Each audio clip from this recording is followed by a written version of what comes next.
Okay, this box right here looks like where we want to put a wire. The problem is that ain't the box. This little guy has gotten pushed up, not letting the wire go in. You'll see it appear here in a minute if I get lucky.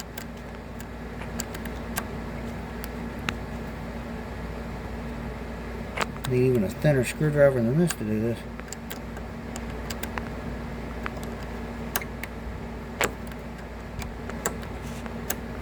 Okay, I gotta fool with that one a minute. Let me show an example. Just like this guy, he's halfway right. This little plate right here is pushed completely up in there, and so the wire is going in behind there. So no matter how much I tighten, I'm not tightening it up. It needs to be returned back to the out part, like that. So the wire can go in where I've got the screwdriver right now.